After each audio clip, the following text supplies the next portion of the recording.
te plaît. Il faut que l'enfer le sache. Tu es debout dans le nom du Seigneur. Donne une louange à Dieu de tout ton cœur. Ok. Il y a quelqu'un qui est convaincu. En ce dimanche de Pentecôte, je crois qu'on ne va pas seulement parler d'un événement biblique, mais on va accueillir une personne, le Saint-Esprit. On va l'accueillir. La Pentecôte, voyez-vous, ce n'est pas juste du bruit ou un vent impétueux. C'est beaucoup plus que cela. Ce n'est pas seulement des langues de feu non plus. Ce n'est pas parce que non plus les gens parlent en langue, parce que le cœur déborde tellement il est rempli par le feu de l'Esprit. Non, la Pentecôte, je crois que c'est avant tout Dieu qui descend en toi et moi pour faire en nous, dans nos tripes, ce qu'on ne peut pas faire par soi-même, ce que nous n'arrivons pas à faire par nous-mêmes. Et donc la Pentecôte, c'est ce feu de Dieu qui va dans les profondeurs de nos tripes, dans la cave de notre cœur. Parce qu'il y a des gens qui, voyez-vous, sont remplis de foi dans leur bouche, mais blessés dans leur cœur. Il y a des gens qui, durant le culte, savent lever les mains, sauter même, crier, mais qui portent encore des racines d'amertume au plus profond d'eux-mêmes. Il y a des gens qui savent chanter, prier, servir avec brio, mais qui sont encore prisonniers de leurs émotions, de leurs ressentiments. Et c'est pour cela que le Saint-Esprit veut faire une œuvre en profondeur. Il ne veut pas seulement nous amener à crier, il ne veut pas juste nous faire trembler sous l'onction ou nous faire tomber dans le repos de son onction. Il veut surtout et avant tout guérir nos cœurs, venir nous purifier, nous libérer. Il veut déraciner littéralement ce qui nous tient encore liés. Alors on va lire ensemble, alors qu'on est debout, on va lire ensemble ce passage de l'évangile de Luc au chapitre 17, les 6 premiers versets. Il est écrit là, Jésus dit à ses disciples, chut, il parle à ses disciples là, pas à tout le monde, il parle juste à ses disciples. Et que dit-il ? Il dit à ses disciples, il est impossible qu'il n'arrive pas de scandale. La traduction du semeur, elle le dit de la manière suivante. Et j'aime beaucoup cette traduction, la traduction du semeur sur ce verset-là. Il est dit, il est inévitable qu'il y ait pour les hommes des occasions de péché. C'est inévitable. Mais malheur à celui par qui il arrive. Il vaudrait mieux pour lui qu'on mette à son cou une pierre de moulin, une meule, et qu'on le jette dans la mer, que s'il scandalisait un de ses petits. Prenez garde à vous-même. Si ton frère a péché, reprends-le. Et s'il se repent, pardonne-lui. Et s'il a péché contre toi 7 fois dans un jour, et que 7 fois, il revienne à toi, disant « Je me repens », tu lui pardonneras. Les apôtres dirent au Seigneur « Augmente-nous la foi ». Et le Seigneur dit « Si vous aviez de la foi, comme un grain de moutarde, vous diriez à ce sycomore, déracine-toi et plante-toi dans la mer, et il vous obéirait. » Ferme les yeux, mets une main sur ton cœur et prions. Cher Saint-Esprit, nous voulons t'accueillir ce matin. Nous voulons te bénir. Viens, s'il te plaît. Viens te poser sur nous. Viens nous remplir, comme tu l'as fait ce fameux jour de Pentecôte il y a 2000 ans en arrière. Viens comme un vent puissant, comme un feu purificateur. Viens comme une huile qui guérit. Et viens tel un fleuve, une rivière qui nous lave. Nous ne voulons pas seulement être touchés en surface, Seigneur, non. Nous voulons être visités en profondeur, dans les profondeurs de notre être. Et, ô Père, là où personne ne veut aller, s'il te plaît, touche. Là où personne ne peut aller, touche. Touche. Va. Entre dans les profondeurs. Là où personne ne peut y aller. Mais toi, tu le peux. Touche ce que personne ne voit. Et guéris, Seigneur. peut-être ce qu'on a appris à cacher. Oui, guéris. Guéris ce que nous ne voulions pas que les autres le sachent à cause de notre honte. Déracine ce qu'on a appris à porter et libère-nous de ce qu'on a fini peut-être par considérer comme étant normal, alors que ce n'est pas juste. Seigneur, merci pour ton œuvre au milieu de nous, aujourd'hui, au nom de Jésus-Christ. Je te demande d'intervenir. Je veux lier les ténèbres qui veulent empêcher, voler la bénédiction et empêcher la parole, la semence de la parole d'entrer dans les vies, dans les cœurs. Seigneur, qu'à toi revienne la louange et la gloire. Les ténèbres sont liées et n'ont aucun pouvoir. Je paralyse toute action diabolique qui voudrait empêcher à ta parole d'agir. Au nom de Jésus-Christ. Amen et amen. Vous pouvez vous asseoir. Voyez-vous, le Seigneur Jésus savait que ses disciples allaient être offensés. Il le savait. Et la première chose que Jésus a dit est très très puissante. Regardez bien. Il dit, il est inévitable qu'il y ait pour les hommes des occasions de pécher. En paraphrase, cela signifie tout simplement qu'il est inévitable que tu ne seras pas offensé. C'est inévitable que tu ne sois pas blessé et offensé. En d'autres termes, il est impossible que tu traverses ta vie sans connaître des blessures, sans être contrarié, sans connaître des déceptions, sans être offensé, sans être mal compris ou heurté. Et ce qui est intéressant, c'est que Jésus ne parle pas à la foule, là. Il ne parle pas aux multitudes, il parle à ses disciples. Cela signifie que même quand tu marches avec Dieu, et même si tu fais tout bien, tu finiras quand même par être offensé. Tu finiras quand même par être blessé. Même quand tu sers Dieu, tôt ou tard, tu auras des choses qui te frapperont au visage. Même lorsque tu es fidèle, tu vas finir par être déçu. Et même quand tu es rempli du Saint-Esprit de Dieu, quelqu'un finira quand même par te taper sur les nerfs. C'est ainsi. Mes amis, la Pentecôte, elle ne supprime en rien le fait d'être offensé. Absolument pas. Par contre, elle nous donne la puissance de ne plus être gouverné par l'offense. Elle nous donne la force, la puissance de ne plus être dominé par l'offense. Elle nous donne la force, la puissance de ne plus être conduit par l'offense, de ne plus rester esclave de l'offense. Et là, Jésus, quand il parle à ses disciples, c'était peu avant son départ, c'était peu avant sa fin terrestre. Il était en train de préparer ses disciples pour les amener à conquérir le monde.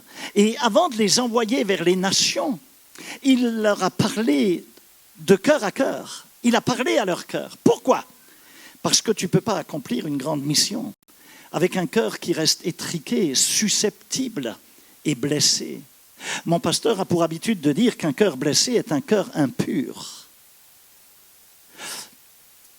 Tu ne peux pas porter une grande onction si chaque petite remarque te détruit, te met dans tous tes états, la susceptibilité qui constamment ouvre la porte à des racines mauvaises, à de la frustration, à de l'amertume, etc. Tu ne peux pas bâtir le royaume de Dieu si tu passes ton temps à constamment descendre de la muraille pour répondre au Sambala et Tobidja comme du temps sur le plan émotionnel. Ils n'ont pas su gérer leurs émotions. Ils avaient des dons, mais ils n'avaient pas de racines suffisamment profondes dans la parole. Ils avaient une vision, mais une blessure est venue troubler leur vision. Tu vois, quand on embauche des gens dans une grande société, que se passe-t-il ? Les DRH, les ressources humaines, les responsables de ressources humaines te font passer des tests psychotechniques, te font passer des tests pour détecter ce qu'on appelle ton QI, ton quotient intellectuel. Et là, on te fait faire toutes sortes d'exercices, etc., pour voir dans ta logique quelle est ta capacité sur le plan intellectuel. La chose est qu'il n'existe pas qu'un QI, pas qu'un quotient intellectuel. Nous sommes également dotés d'émotions, parce que nous sommes faits à la parfaite ressemblance de Dieu en Jésus-Christ. Jésus avait des émotions, il a pleuré devant le tombeau de Lazare. Et la problématique qu'il y a, c'est que le QI est une chose, l'intelligence, connaître le niveau d'intellect, de l'intellect, de logique intellectuelle d'une personne, c'est une chose. Mais en connaître sa capacité de gestion de ses émotions, son caractère, c'en est une autre. Si tu n'embauches une personne que sur la base de sa connaissance intellectuelle, de son intelligence, tu risques ensuite peut-être de le regretter, parce qu'une fois qu'elle sera dans le service, elle risque, si elle a un coefficient émotionnel qui est faible, eh bien, elle va mettre le chaos, elle va semer la pagaille dans le service. Pour un oui, pour un non, elle va se mettre en colère. Et cela finira par détruire l'ambiance, la capacité d'accueil, de rentabilité de l'entreprise. Cela finira par de la division. Qui veut se marier ici? Où sont les célibataires? Qui veut se marier? Allez, levez voir vos mains, ceux qui veulent se marier. Non, mais n'ayez pas peur, et on ne sait jamais, il y a peut-être quelqu'un ici, là, qui... Ne les cherchez pas en disco, il vaut mieux que vous soyez ici, quoi, quand même. Ok, il y en a quelques-uns. Mon frère, ma sœur, tu te maries. Peut-être qu'il te semble très intelligent. Il a un poste de cadre ou tout ce que tu veux. Il a peut-être un super revenu. Et ça te convient, ma sœur. Mais fais attention. Parce que tu ne te maries pas en premier avec son quotient intellectuel, mais en premier avec son quotient émotionnel. Fais très attention à son caractère. Parce que tu risques de le regretter. Plus tard, tu diras, j'aurais préféré qu'il soit un peu moins intelligent, qu'il gagne un peu moins, mais qu'il est plus facile à vivre. Hello, vous êtes là? Jésus dit, prenez garde à vous-même. Qu'est-ce que dit Jésus? Prenez garde à vous-même. Il n'a pas dit prenez garde aux autres. Là, il dit prenez garde à vous-même. Pourquoi? Parce que le vrai danger, ce n'est pas ce qu'on t'a fait. Tu as pu prendre des baffes durant ta vie. Tu as pu prendre des coups. Tu as peut-être traversé des coups très durs. C'était peut-être violent. Mais le vrai danger, c'est... ce qui est en train de produire en toi ce qu'on t'a fait. Non pas ce qu'on t'a fait, mais ce que tu permets que cela produise. Si tu laisses la blessure produire des choses mauvaises derrière, c'est ça qui est dangereux. C'est plus dangereux que la blessure elle-même. Comprenez, on a été doté d'émotions et de sentiments. Les sentiments, c'est un cadeau de Dieu, c'est un don. Mais... tes sentiments, en aucun cas, n'ont le droit de devenir un trône dans ta vie. Ils n'ont pas à gouverner ta vie. Alors oui, on a été créé avec des sentiments. Dieu nous a créés, non pas comme des carottes, des pommes de terre ou des pierres. Il nous a créés vivants, sensibles, profonds. Jésus lui-même, je viens de vous le dire, il y a quelques instants, il a pleuré devant le tombeau de Lazare. Jésus a été ému de compassion. Jésus a ressenti la douleur. Il a ressenti les trahisons, l'abandon, l'injustice. Donc le problème, ce n'est pas d'avoir des sentiments, ce n'est pas un problème. D'ailleurs, on en a besoin. Parce que naturellement, ça nous amène à une émotion protectrice. Ok? Regarde, quand des parents viennent d'avoir un bébé, par exemple, eh bien, autant le papa que la maman, ils ont un instinct de protection avec le bébé. Ok? Ils ne le mettent pas dans une chambre, ils mettent le couffin à côté du lit, ils surveillent sa respiration, parce qu'ils aiment leur bébé. Ok? Et Dieu, regardez, Dieu nous dit, aime le Seigneur de tout ton cœur, de toute ta force, de toute ton âme. Tu dois aimer Dieu ainsi, avec toute ta pensée. Comment tu pourrais l'aimer si tu n'avais pas de sentiments? Et donc, il t'a créé avec cela. Mais, vois-tu, le problème, ce n'est donc pas qu'on ait des sentiments. Le problème, c'est quand nos sentiments deviennent notre maître. Et c'est là que ça devient dangereux. Le problème, c'est quand ce que je ressens devient plus fort que ce que Dieu dit. Mes amis, Dieu nous a donné des émotions pour aimer, pour protéger, pour compatir, pour ressentir. Regarde une maman avec son bébé. Tu peux prendre la femme la plus douce, la plus calme, la plus frêle, la plus faible. Elle peut avoir que 46 kilos. Elle peut être épaisse comme un petit doigt, mais touche à son bébé. Et tu verras qu'en quelques secondes, elle devient une lionne sauvage, prête à te bondir dessus. Elle peut mesurer 1,50 m, 46 kilos. Si tu touches à son bébé, elle va te sauter dessus et t'arracher les yeux. Je vais te dire, je préférerais personnellement me battre avec n'importe quel homme ici, avec n'importe quel homme, qu'avec une maman à qui tu touches à son bébé. Un homme, pour rester poli, il pourra te casser la mâchoire. Mais une maman à qui tu touches à son bébé, elle va te regarder comme un morceau de pâté prête à te dévorer. Moi, je te le garantis. Fais attention. Si tu touches à son bébé, elle va dire « Hey, tu touches encore une fois, tu vas voir !» Non, mais c'est clair. C'est cet instinct de protection. Pourquoi? Parce que Dieu a mis des émotions en nous. Dieu nous a équipés d'une capacité d'aimer, de protéger et de ressentir. Donc les sentiments ne sont pas mauvais. Mais ces mêmes sentiments, quand tu leur donnes la première place avant la parole, avant l'esprit, les sentiments font partie de l'âme, donc de la nature charnelle. Et si la chair prend le dessus sur l'esprit, ça ne va plus. Si ces mêmes sentiments, ces sentiments peuvent devenir dangereux s'ils ne sont pas gouvernés par l'esprit. Si l'esprit n'a pas la première place dans ta vie, si la parole de Dieu n'a pas la première place, alors ça devient dangereux. Parce que tu peux être blessé dans tes sentiments, tu peux être meurtri dans tes sentiments, tu peux te sentir rejeté dans tes émotions, dans tes sentiments, tu peux te sentir abandonné, trahi, rejeté, oublié, humilié et tout ce que tu veux au niveau de tes émotions, de tes sentiments. Le problème, c'est que, regarde, quand tu te casses une jambe, ça se voit, tu te casses un bras, ça se voit, mais un cœur brisé, ça ne se voit pas. C'est intérieur. Quelqu'un peut arriver à l'église avec un beau sourire, bien habillé, parfumé. Tu peux même en rentrer dans l'église en chantant « Alléluia ». Et pourtant, dans tes tripes, dans ton cœur, tu es complètement brisé, complètement en morceaux, tu ne le montres pas. Tu montres l'appartement témoin. Mais intérieurement, tu es brisé. Tu peux dire avec un grand sourire « Bonjour mon frère, Dieu te bénisse », alors qu'à l'intérieur, tu es en train de saigner. Et c'est pour cela que le Saint-Esprit est appelé le consolateur. Dis avec moi le consolateur. Il ne vient pas pour nier, pour faire un déni sur la douleur. Il ne vient pas te dire « Non, non, ce n'est rien, mais calme-toi, tout. » Non, non, non.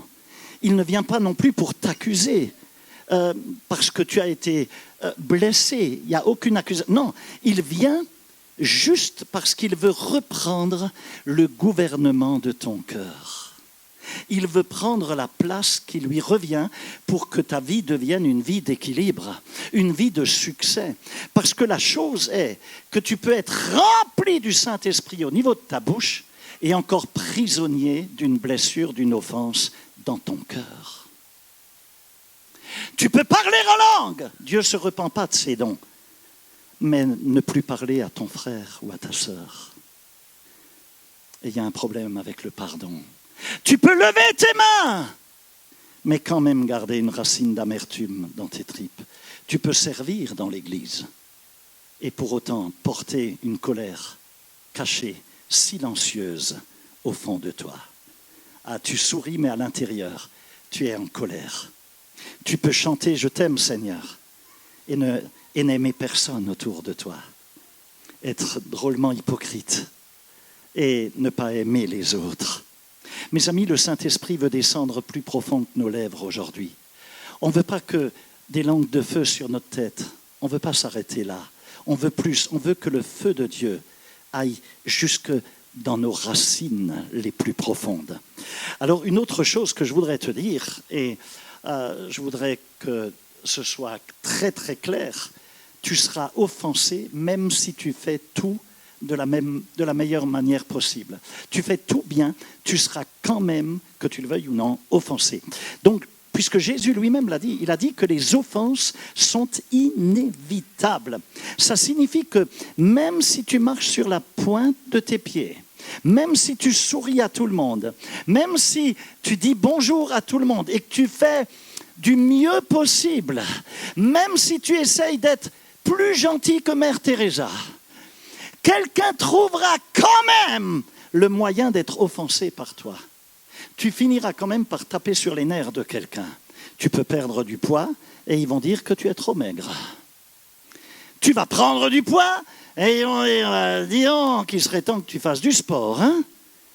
Tu peux bien t'habiller, super bien te saper, et ils vont dire, non mais tu te prends pour qui?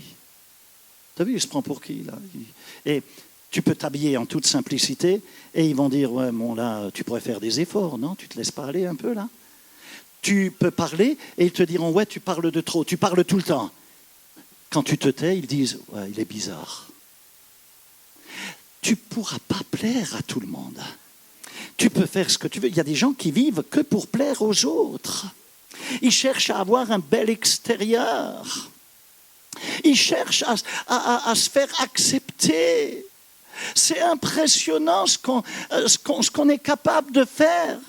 Tu as des gens, t'as des femmes, elles se font gonfler les lèvres, elles se font gonfler à droite, à gauche, elles se font enlever des trucs devant pour les mettre derrière. Enfin, oups, non, ça, j'aurais pas dû le dire. Pardonnez-moi.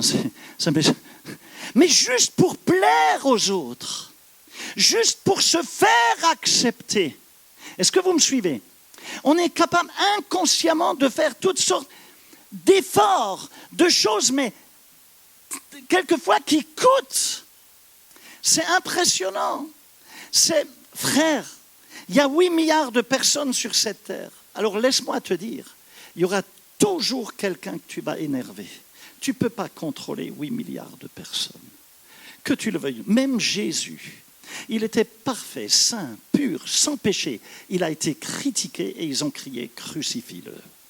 Et c'est pour cela, une fois pour toutes, mais arrête de croire que le succès consiste à plaire à tout le monde. Le succès ne consiste pas à plaire à tout le monde. Tu n'as pas besoin de te faire accepter par tout le monde, parce que sinon tu vas t'épuiser. Tu as des gens qui vivent, mais épuisés parce qu'ils essayent constamment de gérer ce que les autres pensent d'eux. Ils veulent absolument leur plaire. Tu changes ta coiffure, tu changes ta façon de parler, tu changes ta façon de t'habiller, tu changes ton comportement, tu essayes de rentrer dans le moule. Mais Jésus dit, il est quand même impossible de vivre sans être offensé.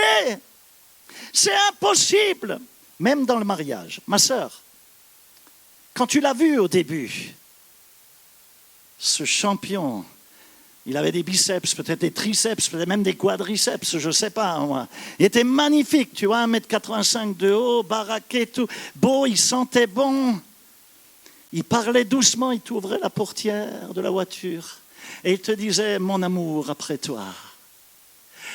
Quand tu regardais ses yeux, tu pouvais voir tout ton avenir. Tu avais l'impression de pouvoir regarder à travers ses yeux jusqu'au plus profond de son cœur. Et tu disais, ça, c'est l'homme de ma destinée. Eh oui, on le sait, hein, l'amour rend aveugle, le mariage t'ouvre les yeux. Et qu'est-ce qui est arrivé? Après le mariage, tu as découvert qu'il laisse traîner les chaussettes partout. En plus, elles sont puantes. Tu as découvert que ses caleçons sales, il les laisse traîner sur le sol de la salle de bain. Et tu as découvert qu'à table, il mâche avec la bouche ouverte. Et en plus, il ferait du bruit. Et tu as découvert que le soir, il ronfle comme une locomotive. Et là, l'onction du romantisme commence à sérieusement descendre.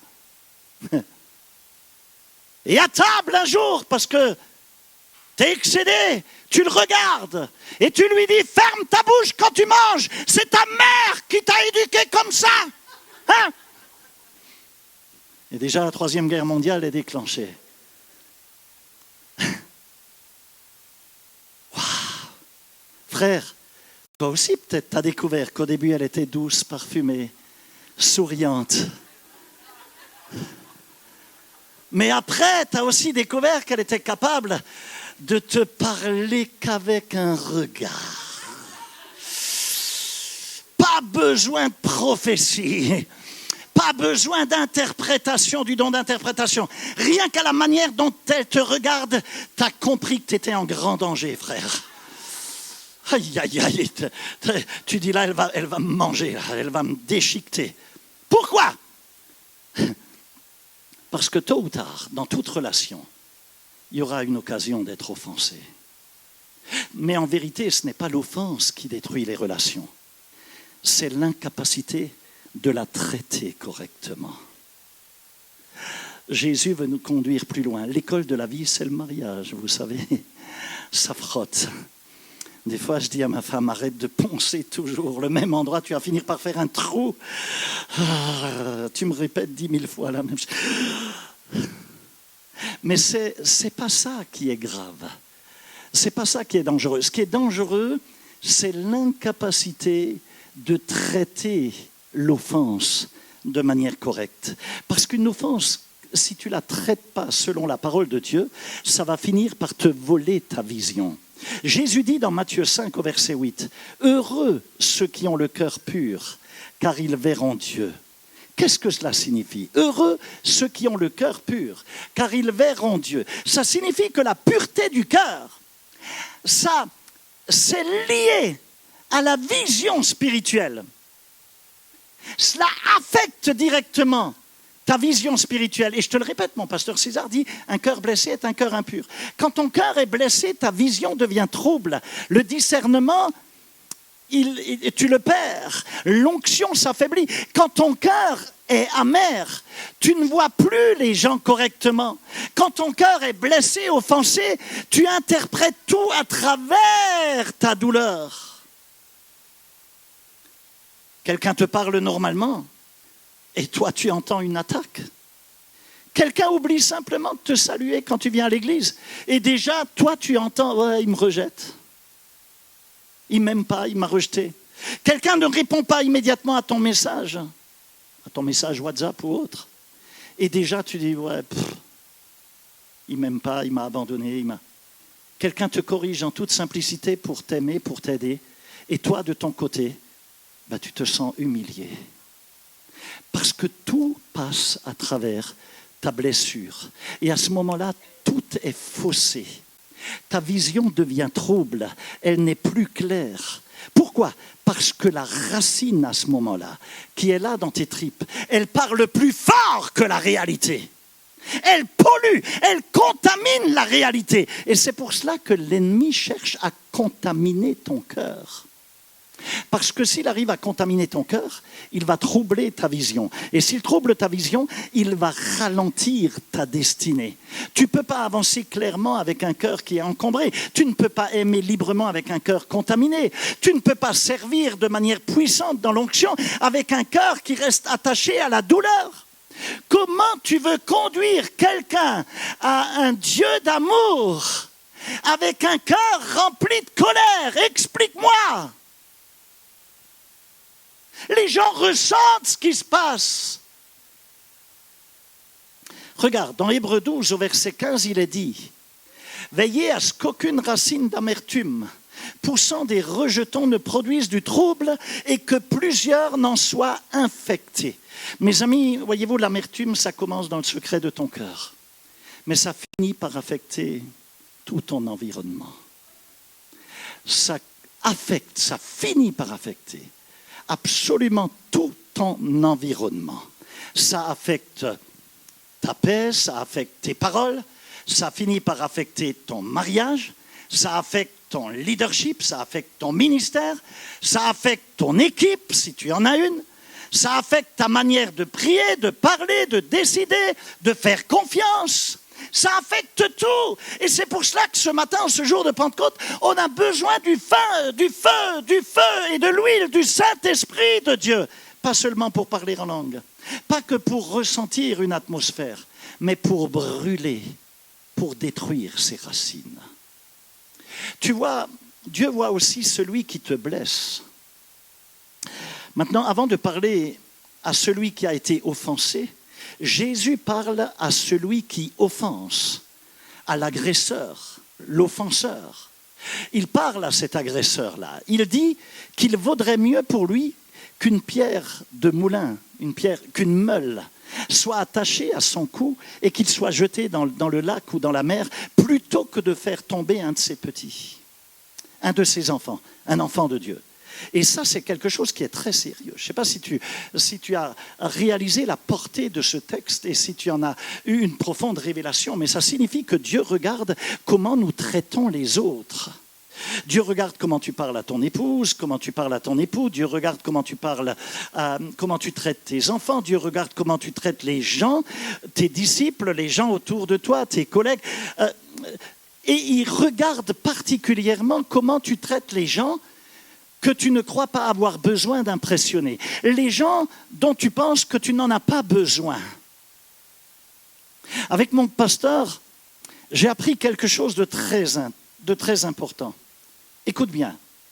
Et tu sais, c'est quelque chose que je mets en pratique dans ma vie. Je l'ai appris avec lui en le regardant faire. Quand je rencontre quelqu'un, je ne regarde pas seulement comment cette personne parle aux personnes importantes, aux personnes dont il a besoin d'eux. Mais je regarde comment cette personne, par exemple, parle à la serveuse, au vigile, au serveur, à un frère qui nettoie la salle, à la sœur qui est à l'accueil, à la personne dont il pense ne pas avoir besoin de l'honorer. Il pense que ce sont des petites gens. Mais laisse-moi te dire quelque chose. Je regarde à cela. Quand je t'invite, je ne regarde pas tant à ce que tu me dis à moi ou la manière dont tu me traites, parce que peut-être tu veux un conseil pastoral. Tu as besoin de moi à ce moment-là. Mais je vais regarder, si tu m'invites, comment tu traites le serveur ou la serveuse. Je vais être attentif, parce que si quelqu'un méprise les petits, ceux dont il pense qu'il n'en a pas besoin, parce qu'il se sent fort à ce moment-là, un jour, il te méprisera quand il n'aura plus besoin de toi. Il agira de la même manière avec toi. Est-ce qu'il y a des femmes qui veulent se marier? Tu veux savoir comment que quelqu'un est réellement? Je ne te parle pas comment il est avec toi. Toi, il veut te gagner. Toi, il te dit qu'il t'aime. Il veut te marier. Mais regarde comment il traite ceux dont il pense ne rien attendre. Tu sais, quand tu as un rendez-vous amoureux, tout le monde te montre l'appartement témoin. C'est un rendez-vous amoureux, un rendez-vous romantique. Mais ma sœur, au premier rendez-vous, il ne va pas te montrer les fissures dans son cœur, les blessures dans son cœur. Il va bien se parfumer, il va bien parler, il va t'ouvrir la porte. Il va dire après toi, grande servante de l'Éternel. Oui, parce qu'il est venu à l'église, il t'a gagné à l'église. Mais regarde comment il parle au serveur quand le plat n'est pas suffisamment chaud. Regarde le montant du pourboire qu'il laisse à la serveuse ou au serveur. Est-ce que c'est juste des petites miettes, des restes, juste un peu de monnaie, ou est-ce que c'est un billet correct? Est-ce que c'est un pourboire réellement généreux? Réellement, pas 1 ou 2 euros, réellement généreux? Ou est-ce que c'est juste quelques pièces? Car une fois marié, tu risques d'être traité de la même manière, avec la même radinerie, ou la même générosité, selon le cas. Mes amis, ça parle. La vraie personne qu'est cet homme ou cette femme finit toujours par se montrer au grand jour, tôt ou tard. Parce que la méchanceté et l'avarice ne restent jamais cachées éternellement. Le manque d'honneur ne reste pas caché longtemps. L'orgueil ne reste pas caché éternellement. Et Jésus dit, prenez garde. Est-ce que vous êtes là? Mes amis, nous devons être de bons gestionnaires des cœurs que Dieu nous confie, que Dieu place sur notre chemin. Les disciples ont compris que pardonner, ça demande de la foi. Jésus a dit quoi? Il dit, si ton frère pêche contre toi, reprends-le. Et s'il se repent, pardonne-lui. Et s'il pêche contre toi 7 fois en un jour, et que 7 fois il revienne à toi en disant, je me repens, tu lui pardonneras. Dans Matthieu 18, versets 21 à 22, quand Pierre demande à Jésus, puisque Pierre était là, et là il lui demande, mais Seigneur, combien de fois encore pardonnerai-je à mon frère quand il pêchera contre moi? Ce sera jusqu'à 7 fois. Parce que c'est juste après que Pierre l'interpelle. Et Jésus lui répond, je ne te dis pas jusqu'à 7 fois, mais jusqu'à 70 fois 7 fois. Et une autre traduction dit même 77 fois 7 fois. Et là, les apôtres répondent, Seigneur, de grâce, mais augmente notre foi. Augmente notre foi. Ils n'ont pas dit augmente notre patience. Ils n'ont pas dit augmente notre gentillesse. Ils n'ont pas dit augmente notre tolérance. Ils ont dit augmente notre foi. Je ne sais pas si je vais y arriver. Il me faut de la foi. Parce qu'ils ont compris que le pardon, ce n'est pas qu'une affaire d'émotion, c'est une affaire de foi. Il faut vraiment vouloir. Il te faut de la foi pour croire que Dieu reste juste, même quand tu ne te venges pas toi-même.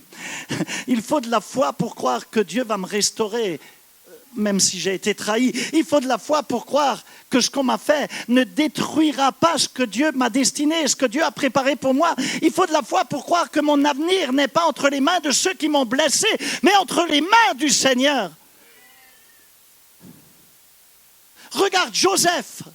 Dans l'Ancienne Alliance, il aurait très bien pu rester prisonnier de son offense. Il a été offensé, il a été blessé. Ses frangins l'ont vendu, la femme de Potiphar l'a accusé injustement. Potiphar l'a jeté en prison. Le chef des échansons l'a oublié.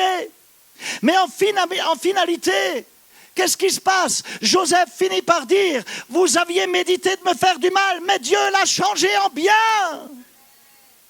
Ça, c'est la foi qui guérit l'offense. La foi, elle dit, tu m'as blessé, mais tu peux pas gouverner sur mon cœur, tu ne me possèdes pas. Tu m'as trahi, mais tu ne vas pas contrôler ma destinée pour autant. Je suis un enfant de Dieu, tu ne peux pas me toucher. Tu m'as rejeté, mais tu n'as pas pour autant pu annuler mon appel.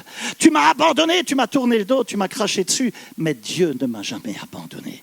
Et aujourd'hui, le Saint-Esprit veut engendrer dans tes tripes cette qualité de foi. Il veut te donner cette qualité. Dans Romains 5, au verset 5e, il est dit que l'amour de Dieu est répandu dans nos cœurs par le Saint-Esprit qui nous a été donné. Mes amis, ça, ce n'est pas un amour naturel, c'est un amour qui est répandu par l'Esprit. Par l'Esprit de... Ce n'est pas un pardon humain, c'est le produit d'une grâce surnaturelle. Pardonner quand l'autre est une crapule et qu'il ne mérite rien de mieux que d'être démoli, il te faut un pardon qui est lié à une grâce surnaturelle. Je ne peux pas m'étendre parce que chaque point que je vous cite là mériterait 1 ou 2 ou 3 enseignements. Mais pour aller en profondeur. Mais laissez-moi finir là-dessus, parce que c'est un point important. Vois-tu, Jésus ne parle pas que d'un problème. Il parle à un moment donné d'un sycomore. Peut-être qu'on peut afficher l'image de ce sycomore. Il parle d'un système. Regarde attentivement la réponse du Seigneur Jésus. Les disciples disent « Augmente-nous la foi ». Et Jésus de répondre, si vous aviez de la foi comme un grain de moutarde, vous diriez à ce sycomore, déracine-toi et plante-toi dans la mer, et il vous obéirait. C'est ultra, ultra profond. Si on n'arrive pas à l'afficher, ce n'est pas grave, je vous l'enverrai sur les groupes de l'Église. À d'autres moments, tu verras que Jésus a parlé à une montagne. Vous êtes avec moi ? Il a parlé à une montagne. Il dit que si quelqu'un dit à cette montagne « ôte-toi de là et jette-toi dans la mer », il le verra, ça arrivera. Ok. Mais ici, Jésus ne parle pas d'une montagne. Il parle juste d'un arbre, pas n'importe lequel. Il parle d'un sycomore. Pourquoi ? J'ai dit « Mais Seigneur, pourquoi ?» Et subitement m'est venue une pensée. Parce qu'une montagne n'a pas de racines. Mais un arbre, oui. Une montagne n'a pas de racines.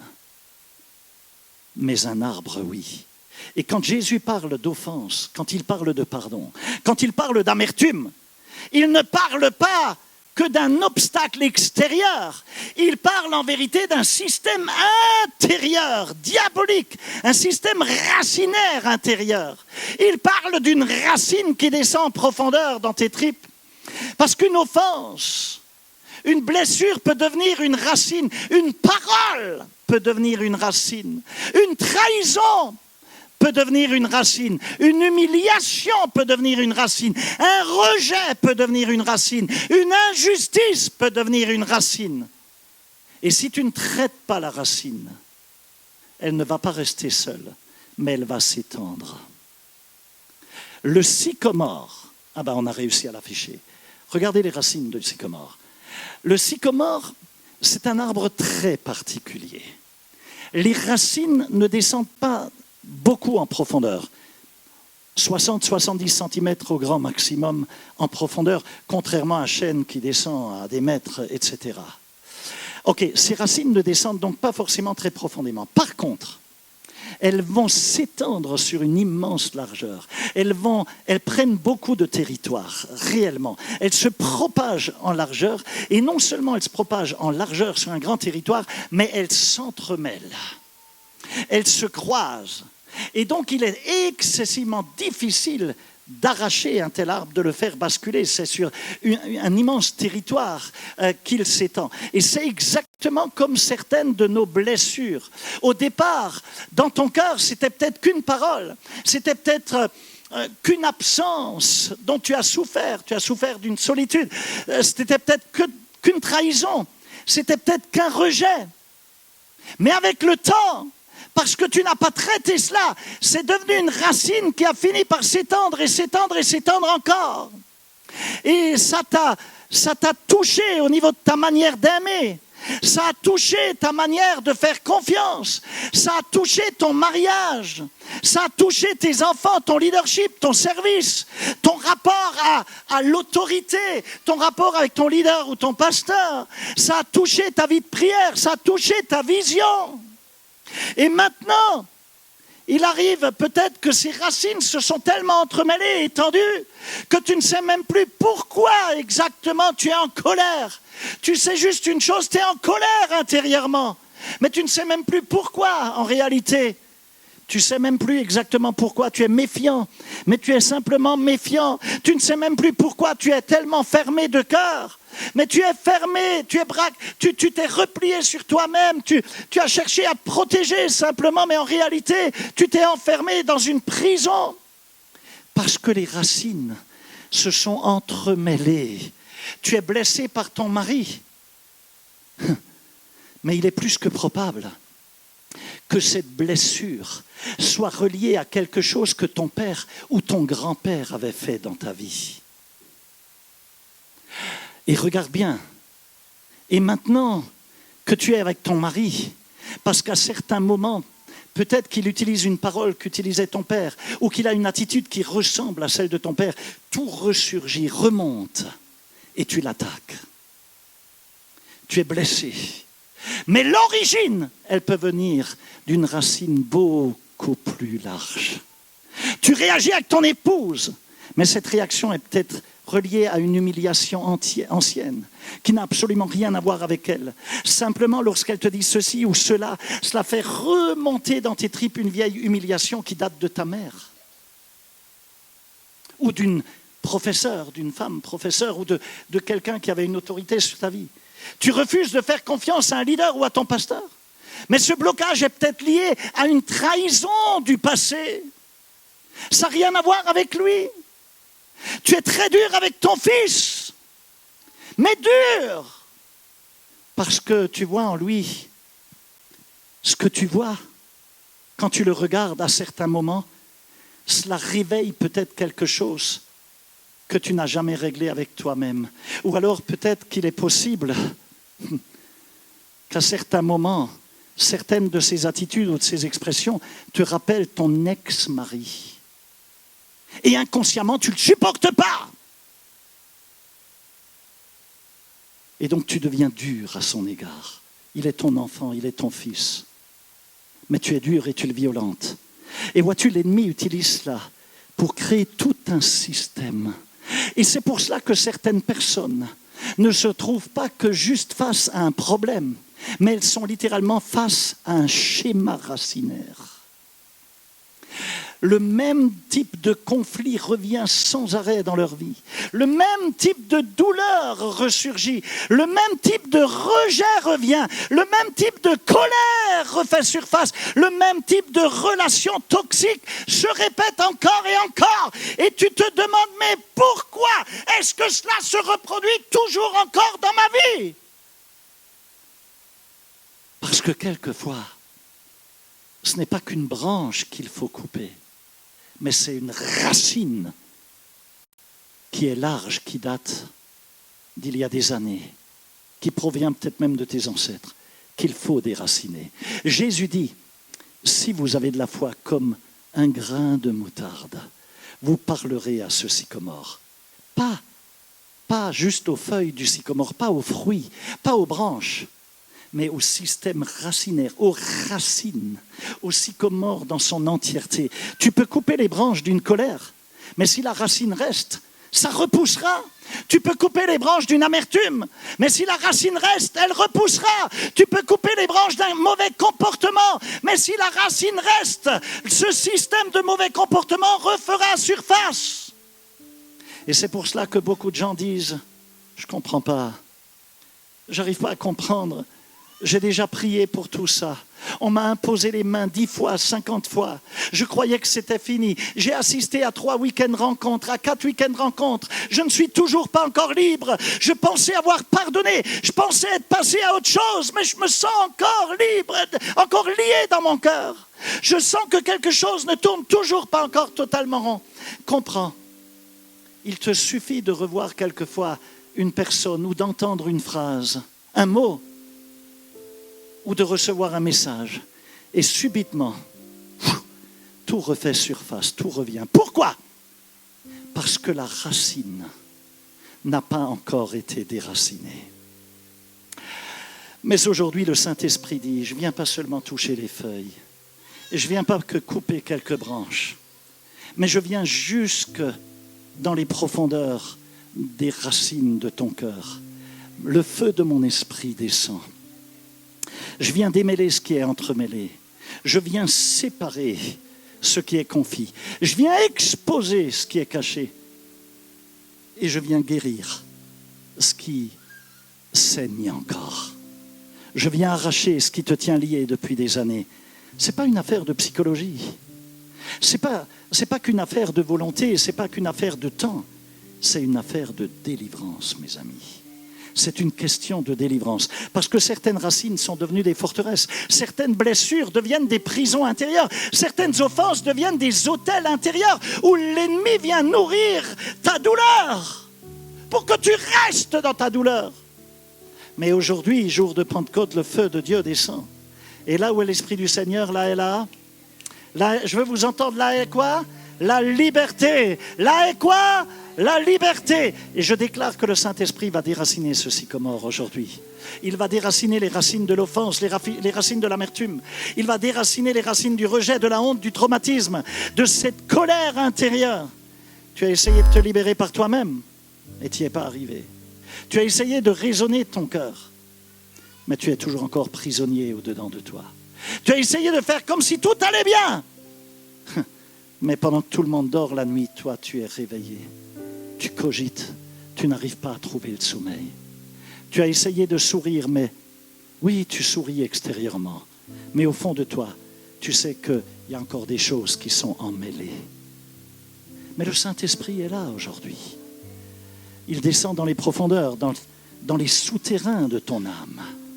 Là où les racines se sont installées. Là où la douleur s'est cachée. Là où ta mémoire continue d'avoir une hémorragie, de saigner. Et le Saint-Esprit dit cet après-midi, je déracine. Je voudrais que tu regardes ton voisin, que tu lui dises, tu as juste besoin d'un tout petit peu de foi. Un tout petit peu. Dis à ton voisin, tu as juste besoin d'un petit peu de foi. Pas une foi spectaculaire. Non, pas une foi qui est parfaite. Juste une fois. Petite, grande, comme un grain de moutarde. Parce qu'une petite foi avec un grand Dieu, elle est capable de déraciner les sycomores. Mes amis, je voudrais finir là-dessus. La Pentecôte, c'est le feu qui descend dans les racines. Dans Acte 2, il est dit, tout à coup, il vint du ciel un bruit, comme celui d'un vent impétueux, des langues semblables à des langues de feu leur apparurent, et ils furent tous remplis du Saint-Esprit. Donc le feu est descendu. Mais pourquoi le feu? Pourquoi le feu?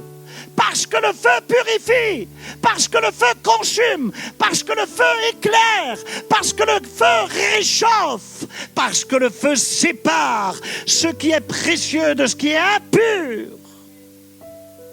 L'or, pour le purifier, on le passe au feu pour qu'il ne reste que l'or pur et que tout le reste soit consumé. Aujourd'hui, on a besoin du feu, pas d'un feu religieux. Pas d'un feu qui amène une atmosphère ou une ambiance. Non, non.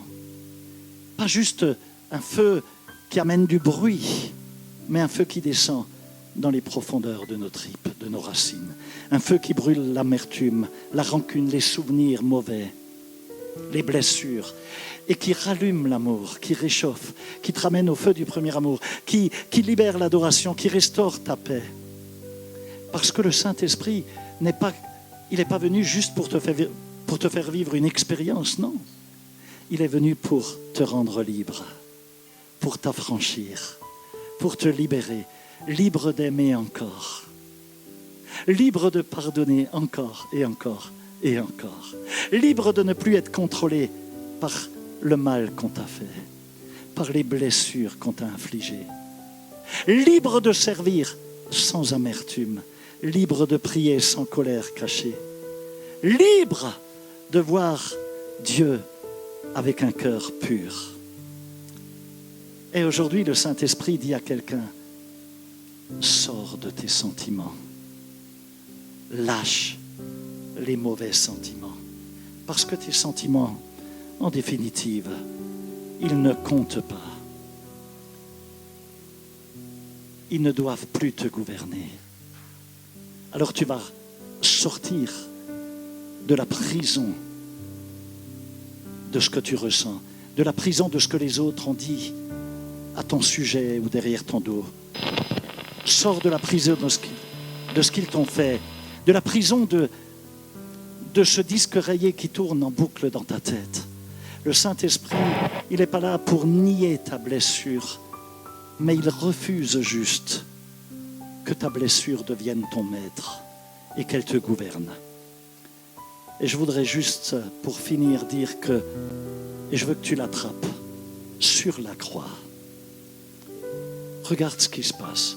Jésus est trahi, il est rejeté, il est humilié, il est frappé, il est cloué, il est publiquement exposé dans sa toute nudité.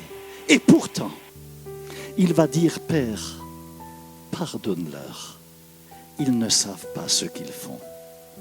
Il ne le dit pas après la résurrection, il le dit pendant que les clous sont en train de lui être enfoncés dans les poignets et dans les pieds, pendant que la lance transperce son côté. Cela signifie que le pardon, ce n'est pas la preuve que tu n'as pas eu mal.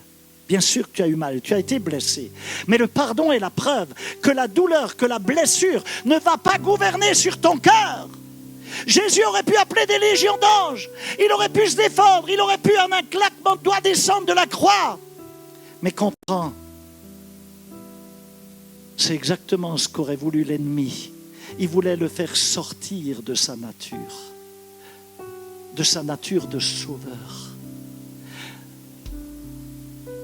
S'il avait froncé ses sourcils, il aurait tout gâché. Tout le salut aurait été gâché. Et c'est ce que l'ennemi veut faire avec nous. Il veut utiliser les blessures, les offenses, pour nous faire sortir de notre nature d'enfant de Dieu, d'authentiques sauvés enfants de Dieu. Il veut utiliser la blessure pour nous faire sortir de notre appel. Il veut utiliser l'injustice pour nous faire sortir de l'amour et de la compassion. Il veut utiliser la douleur pour nous rendre amers, froids, méfiants, durs. Mais aujourd'hui, par le Saint-Esprit, on va rester dans notre nature d'enfant du Seigneur. Nous sommes la propriété privée de Dieu, des enfants de Dieu. Tu es le temple du Saint-Esprit. Tu es appelé à aimer, à pardonner, à porter du fruit. Et le fruit de l'Esprit, ce n'est pas de l'amertume, ce n'est pas de la rancune, ce n'est pas non plus la vengeance. Mais c'est l'amour, la joie, la paix, la patience, la bonté, la bienveillance, la foi, la douceur, la maîtrise de soi. Et aujourd'hui, le Saint-Esprit, il ne veut pas juste te faire trembler, te faire vibrer. Il veut te faire porter du fruit. Dis à ton voisin, le Saint-Esprit veut te faire porter du fruit. Mets-toi debout et ferme les yeux.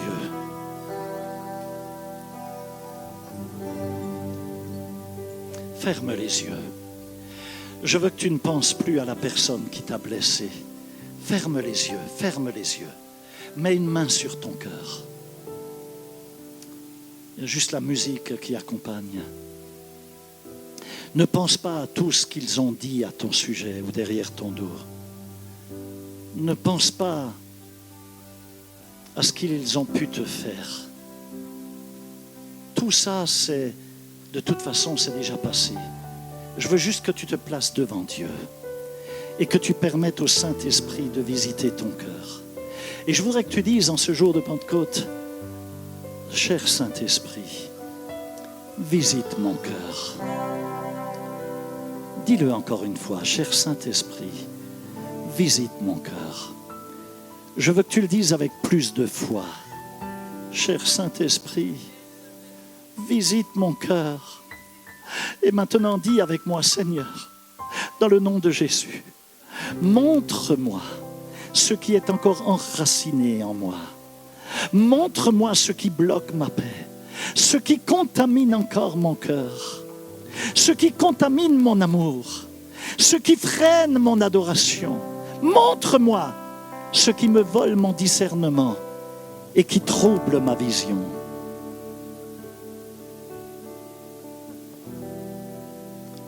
Le Seigneur veut le faire, non pas pour te condamner. Il ne veut pas te faire revivre la douleur inutilement, non. Il n'est pas question d'introspection inutile. Mais il veut le faire. Il veut te le montrer.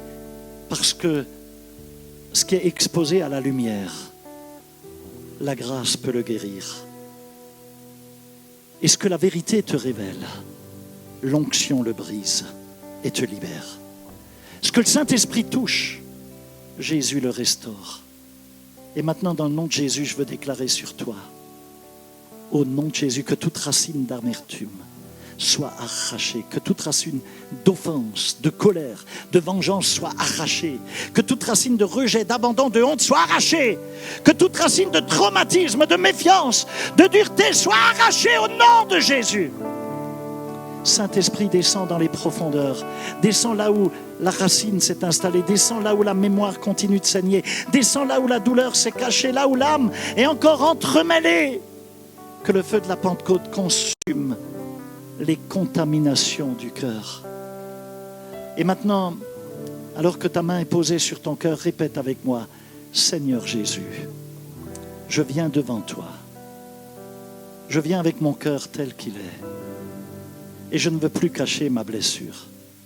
Je ne veux plus protéger mon offense. Je ne veux plus nourrir mon amertume. Je ne veux plus vivre prisonnier de ce que j'ai ressenti. Aujourd'hui, je choisis de croire ta parole. Je choisis la foi. Je choisis le pardon, la liberté. Je choisis de te faire confiance. Et même si ça fait mal, je te fais confiance, Seigneur. Même si j'ai été trahi, je te fais confiance. Même si j'ai été rejeté, je te fais confiance. Et aujourd'hui, par la foi, au nom de Jésus-Christ, allez, dis-le, je parle à mon sycomore. Je parle à l'offense dans mon cœur. Je parle à l'amertume dans mon cœur. Je parle à la colère intérieure. Je parle à ma douleur. Et je déclare, sois déraciné dans le nom de Jésus. Sois arraché dans le nom de Jésus. Je te jette dans la mer au nom de Jésus-Christ. Dégage de ma vie. Allez, fais de l'autodélivrance là. Allez, chasse-le dans le nom de Jésus. Et là, je veux déclarer maintenant sur ta vie qu'au nom de Jésus, que là où l'Esprit du Seigneur, là est la liberté, je déclare que la liberté Elle est vraiment sur ton cœur, elle est dans ton cœur. Je déclare la liberté sur tes pensées, sur tes émotions, sur tes souvenirs, sur ton sommeil, sur ton adoration, sur ton appel, sur ta maison. Que le Saint-Esprit remplisse tout ce qui est vide dans ton cœur, qu'il guérisse totalement en profondeur ton cœur qui a été blessé. Que les cœurs durs s'attendrissent, qu'ils redeviennent des cœurs de chair. Que le Saint-Esprit purifie tout ce qui a amené de la contamination dans ton cœur et qu'il rallume les cœurs qui brûlent encore à peine ou qui sont éteints. Et je veux prophétiser que malgré tout, toute la violence qu'on a pu te faire, toutes les baffes que tu as prises, toutes les blessures que tu as endurées, je veux prophétiser que tu aimeras encore, que tu croiras encore, que tu serviras encore, que tu adoreras encore, que tu verras Dieu, parce que ton cœur se purifie et que tu avanceras encore. Que le feu de la Pentecôte descende sur toi, que le vent de la Pentecôte souffle sur tes ailes, que l'huile du Saint-Esprit coule sur toi, que la paix de Dieu garde ton cœur et tes pensées en Jésus-Christ. Lève les mains, lève les deux mains, commence à remercier le Seigneur. Commence à le remercier, dis-lui merci Saint-Esprit. Merci pour la guérison, merci pour la liberté, pour la paix, pour le pardon. Merci pour la Pentecôte que je vis dans mon cœur. Dans mon cœur, dans mon cœur, dans mon cœur, au nom de Jésus-Christ, au nom de Jésus-Christ, au nom de Jésus-Christ. Amen et Amen. Écoute ceci, si tu es là pour la première fois, ou si tu sens que tu as besoin d'une touche particulière de la part de Dieu, alors tu descends et tu viens jusqu'au bord de l'estrade ici, s'il te plaît, maintenant. Et si tu es là pour la première fois et que tu as besoin de repartir avec une touche de la part de Dieu sur ta vie, si tu es venu avec quelqu'un, cette personne peut t'accompagner, alors avance-toi et on va élever nos cœurs pendant ce temps. Jesus, come on, come on.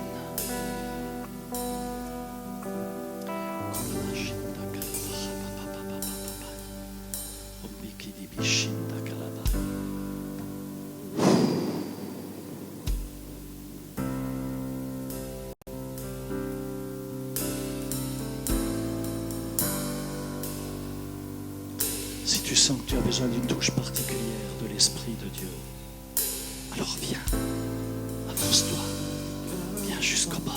Esprit Saint, Sors de ton rang, n'aie pas peur, viens, approche-toi. tu es mon seul et unique désir. Tu es la flamme qui brûle dans mon être. Mon protecteur et mon consolateur.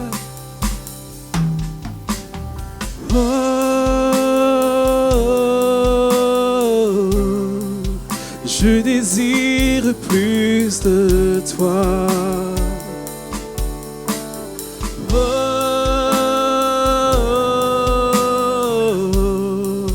Je désire plus de toi.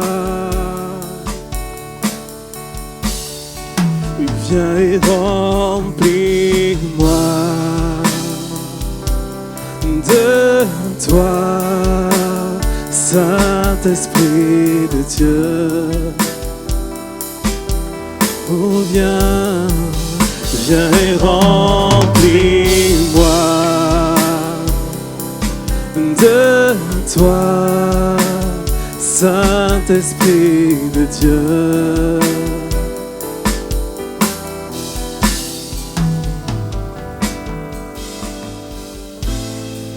Ton Esprit Saint repose sur moi pour annoncer la bonne nouvelle, pour annoncer la liberté, la guérison à ceux qui sont blessés.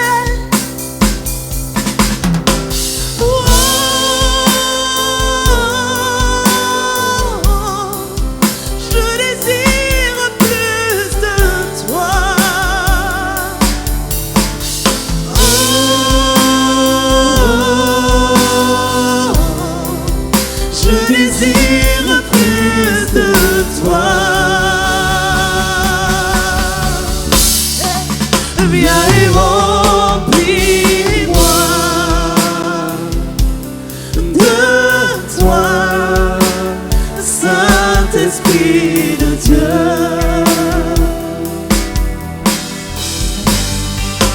Viens et remplis-moi de toi, Saint-Esprit de Dieu.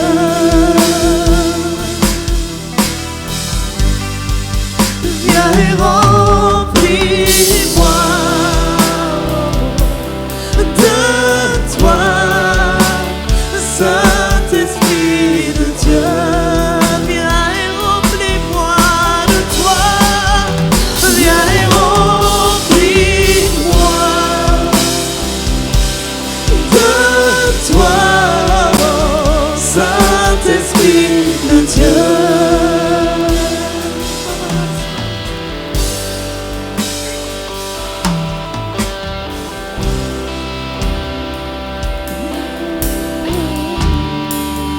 Viens et remplis-nous de qui tu es, Seigneur. Viens déraciner, Seigneur, toute racine des offenses. Racine, déracine ce matin. Oh, Rabamama, sonne, rebeso. Nous te désirons, Jésus. Souffle.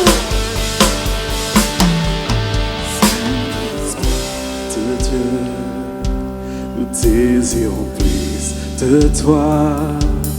Comme un vent violent, viens nous inonder. Souffle, Esprit de Dieu, nous désirons plus de toi. Comme un vent violent, viens nous inonder. Oui, souffle, Esprit de Dieu, nous désirons plus de toi. Comme un vent violent, viens nous inonder. Souffle, Esprit de Dieu, nous désirons plus de toi. Comme un vent violent, viens nous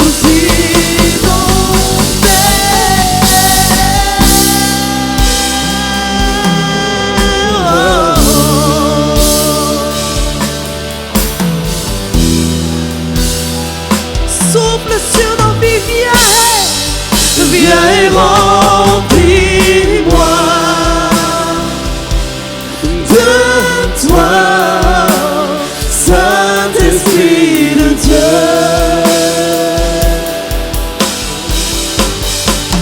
Viens et remplis-moi de toi, Saint-Esprit de Dieu. Viens et remplis-moi. Viens et remplis-moi de toi. Fais ta volonté en nous ce matin, Jésus. Esprit de Dieu, viens et remplis-nous. Viens et remplis-moi de toi, Saint-Esprit de Dieu. souffle ce matin. Souffle, Esprit de Dieu. Nous désirons plus de toi. Comme un vent violent, viens nous inonder. Souffle, Esprit de Dieu. Nous désirons plus, nous désirons plus. Comme un vent violent, viens nous inonder. Souffle, souffle, souffle, souffle. Nous désirons plus. Comme un vent violent, viens nous inonder. Souffle, souffle, Esprit de Dieu. Nous désirons plus de toi. Comme un vent violent, viens nous inonder. Souffle, Esprit de Dieu. Nous désirons plus de toi. Comme un vent violent, viens nous inonder. Souffle Esprit de Dieu, nous désirons plus de toi. Comme un vent violent, viens nous inonder.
Viens et remplis-moi de toi, Saint-Esprit de Dieu.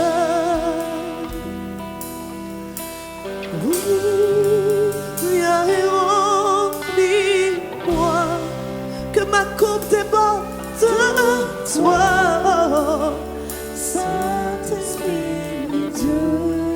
Nous désirons plus. Nous désirons plus, viens et remplis-moi. Nous désirons plus de toi. Nous désirons, Saint-Esprit de Dieu. Oh, viens et remplis-moi, viens et remplis-moi de toi, Saint-Esprit de Dieu. J'ai besoin de toi, viens et remplis-moi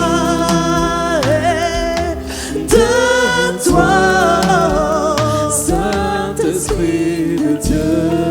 Pour aller plus loin, viens et remplis-moi. Pour aller de toi, Saint-Esprit de Dieu.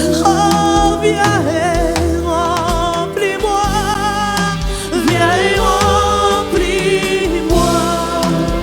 Moins de moi, Seigneur, et plus de toi, Seigneur. Que mon influence diminue, Seigneur, et que ton influence augmente, Saint-Esprit. Guide-nous, dirige-nous, emmène-nous.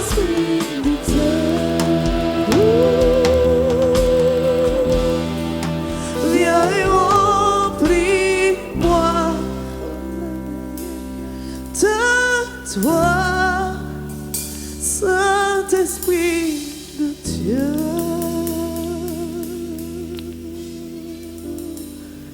Oh, Ramamassor.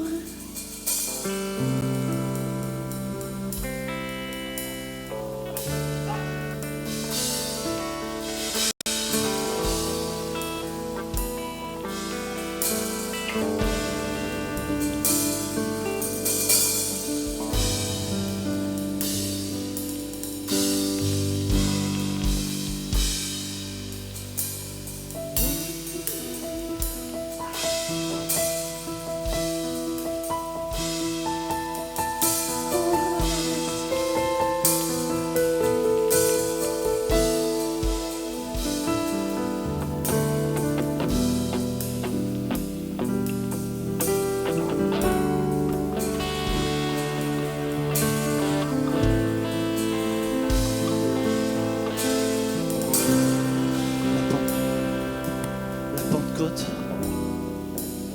c'est aussi le pardon, c'est le feu du pardon. Je me rappelle à l'époque, ça s'est passé à côté de la Forêt-Noire en Allemagne, mais qui est juste à la frontière de l'Alsace, alors que j'avais donné ma vie il n'y a pas encore très longtemps au Seigneur, et j'avais accompagné le pasteur de l'époque, mon premier pasteur, qui avait été appelé au chevet d'une personne à l'hôpital en Allemagne. Et cette personne a été hospitalisée. Je n'ai pas de retour, je ne m'entends pas. Elle a été hospitalisée. Vous entendez dans la salle correctement? Ok, donc tout va bien. Elle a été hospitalisée parce qu'elle est, du jour au lendemain, elle est devenue paralysée. Mais quand je dis paralysée, ce n'était pas une paralysie juste les membres du bas, ou c'était une paralysie totale. Elle arrivait juste à parler. Elle avait du mal à manger. Elle ne pouvait plus bouger les bras, les mains. Les membres étaient complètement, son corps était paralysé. Et les médecins, ça faisait plus de 3 semaines qu'elle était hospitalisée. La famille étant en partie chrétienne, ils ont appelé le pasteur Jean à l'époque que j'avais accompagné. Et cette femme, les médecins avaient fait tous les jours, elle était charcutée par des prises de sang, ils cherchaient, et ils ne trouvaient absolument rien. Ils ont commencé à faire des réunions entre eux, à faire venir des professeurs, etc. C'était un cas unique, et ils ont dit c'est peut-être une nouvelle maladie orpheline, quelque chose qu'on ne connaît pas encore, etc. Et quand le pasteur est rentré, moi je l'ai suivi, j'apprenais le ministère à ce moment-là. Ça fait 39 ans en arrière, presque 40 ans en arrière. Et quand il est rentré dans la chambre, il regarde cette dame, il la salue et il lui dit « Je ne prierai pas pour vous ».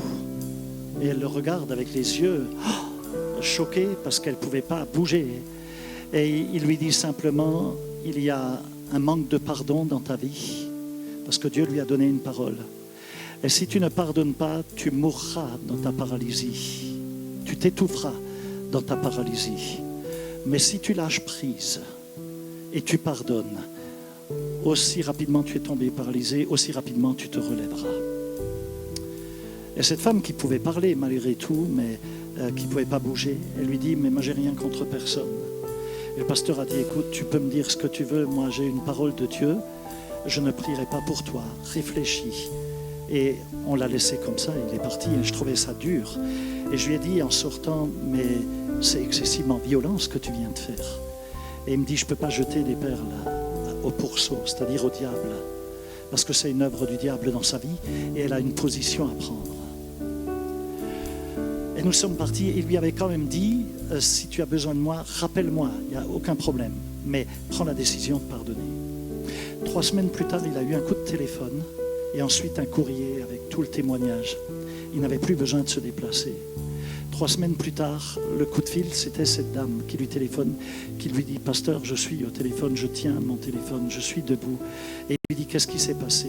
Il m'a dit « Vous savez, j'étais dans une colère intérieure terrible que j'ai nourrie dans mon cœur. J'avais même des envies de vengeance. Un homme m'a tellement blessé, m'a tellement humilié, j'étais comme déchiqueté. Et je ne sais pas ce qui s'est passé, mais j'avais cette souffrance qui était telle que ma haine et mon envie de vengeance étaient tellement forts. Mais subitement, cette paralysie est arrivée, j'ai dû être hospitalisé. Et j'ai réfléchi longuement et j'avais du mal à pardonner. J'ai réfléchi en me disant, je ne peux pas parce que cet homme ne le mérite pas. Mais elle a fini par comprendre que si elle voulait être libre, ce n'était pas pour lui qu'elle le fera, mais pour elle, pour être libre. Et quand elle a pris la décision de pardonner, ses parents étaient venus à l'hôpital et elle leur a parlé. Elle leur a dit ce que le pasteur lui avait dit et les parents étaient choqués. Ils en voulaient même au pasteur de ne pas avoir manifesté plus de compassion à ce moment-là. Mais c'était une parole de Dieu, une direction de Dieu.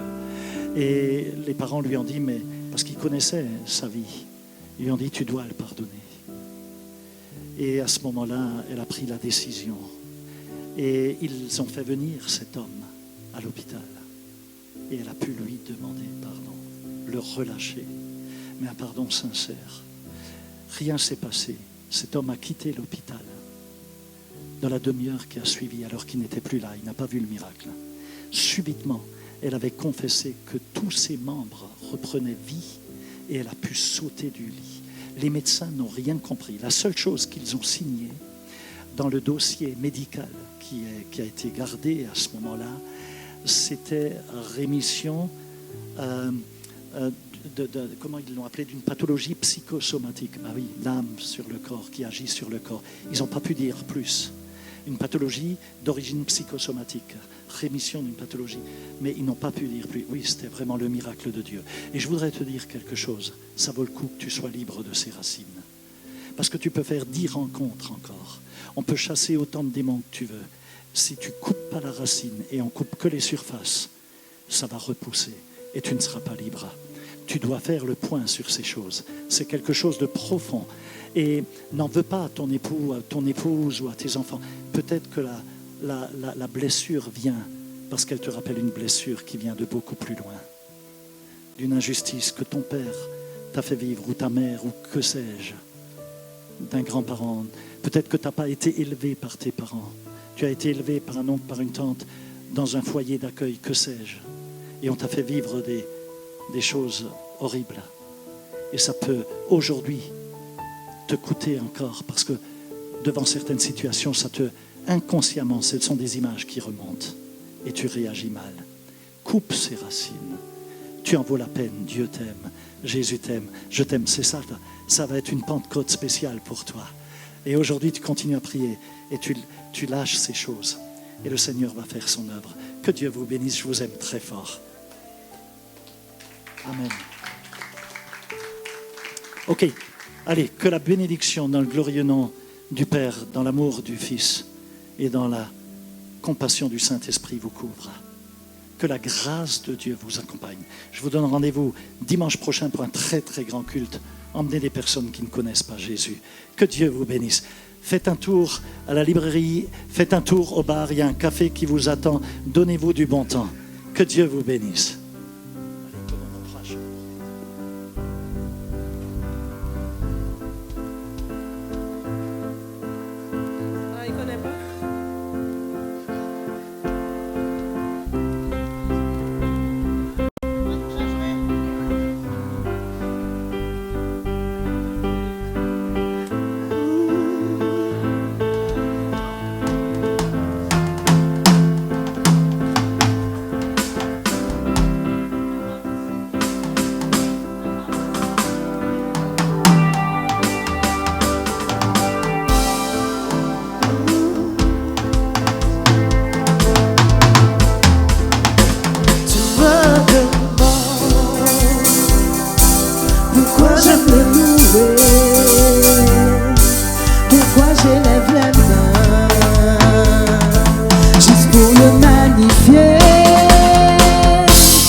Je sens brûler ce feu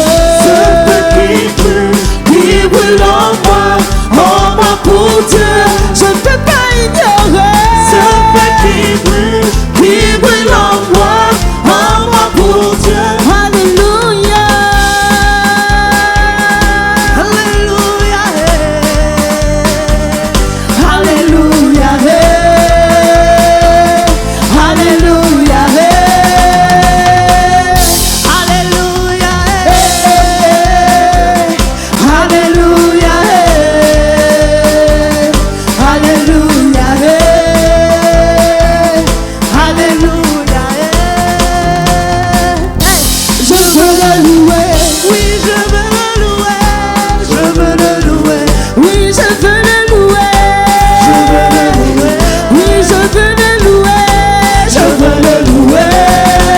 Je veux l'acclamer. Je veux l'acclamer. Oui, je veux l'acclamer. Je veux l'acclamer. Oui, je veux l'acclamer. Je veux l'acclamer. Alléluia. Je veux l'acclamer. Je veux sauter. Je veux sauter. Saute, saute, saute, saute, saute, saute. Je veux sauter. Oui, je veux sauter. Alléluia. Je veux sauter. Je veux crier. Je veux crier. Alléluia. Je veux crier. Oui, je veux crier. Je veux crier. Oui, je veux crier. Car je n'étais rien, je n'avais rien. Ouais. Mais il m'a lavé. Avec son sang, je ne peux pas. Non, je ne peux pas ignorer tout ce qu'il a fait pour moi. Car je n'étais rien, et je n'avais rien. Mais il m'a lavé avec son sang. Je ne peux pas, je ne peux pas ignorer tout ce qu'il a fait pour moi. Car il y a un feu qui brûle en moi. Oh ma Dieu, Je ne peux pas ignorer ce feu qui brûle en moi. Oh ma Dieu, je sens brûler ce feu. ce feu qui brûle en moi. Oh ma Dieu, Je ne peux pas ignorer ce feu qui brûle en moi. Oh ma Dieu. Hey, hey, hey, alléluia, Alléluia, hey. Alléluia, hey. Alléluia, hey. Alléluia, hey. Alléluia, hey. Alléluia, hey. Je veux le louer.